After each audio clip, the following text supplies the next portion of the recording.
L'affaire Pierre Palmade continue de faire la une de l'actualité. Ce mardi 28 février, Yves Calvi a décidé de consacrer une partie de son émission Calvi 3D, diffusée sur BFM TV, à ce sujet. Alors que plusieurs intervenants étaient présents autour de lui en plateau, le journaliste a voulu en savoir plus sur l'état d'esprit la famille via Cécile Olivier, chef du service police-justice de la chaîne, qui serait en lien avec les proches des victimes. Ils sont psychologiquement très touchés et aussi très inquiets pour l'avenir, a-t-elle fait savoir en préambule. Notamment pour ce petit garçon qui a la mâchoire complètement brisée, qui pourra sans doute être reconstruite, mais au prix de multiples opérations et soins. Inquiets aussi pour le père de ce garçon qui, lui, a de multiples fractures, qui a été opéré 5 ou 7 fois, dont on ne sait pas exactement quand est-ce qu'il pourra remarcher, ni même travailler, parce que si est un ouvrier qui travaille dans le désamiantage. Après avoir passé plusieurs jours dans le coma, l'enfant de 6 ans, qui a été gravement blessé dans l'accident de la route provoqué par Pierre Palmade le 10 février dernier sur une route départementale de Seine-et-Marne, s'est réveillé. Ce lundi 27 février, il a pu quitter l'hôpital Necker, comme l'a indiqué BFM TV. Mais son état de santé nécessite une surveillance accrue de la part de ses proches. Yilmaz Yacout, cousin de la famille de Devrin, a donné des nouvelles du petit garçon.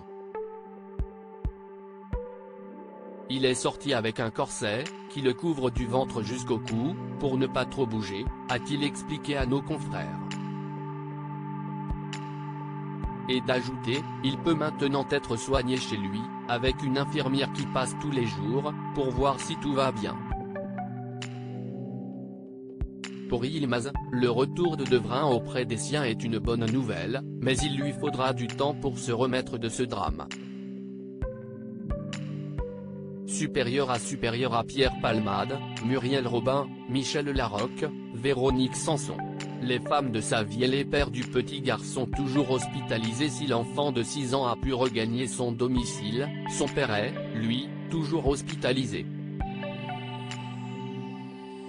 Il va toujours très mal. Son état de santé ne s'est pas amélioré. Il est toujours broyé, a confié Mebatik, l'avocat de la famille des victimes, à l'antenne de BFM TV. L'homme a dû subir pas moins de 7 opérations et, outre les nombreuses fractures, souffre de graves lésions sur ses organes. Dans l'accident, la passagère, qui n'est autre que la belle-sœur du conducteur, a perdu son bébé.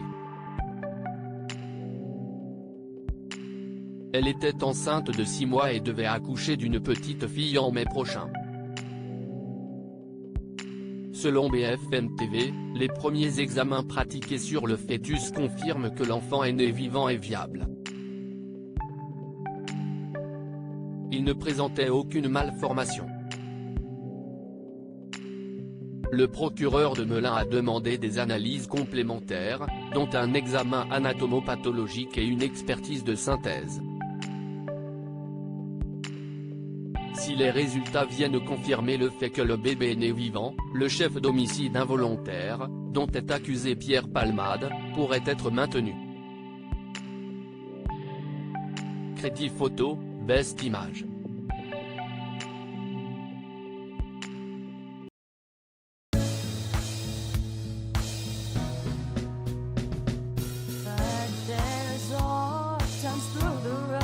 I think you can let me know. Sit down, sit back, let me help you out.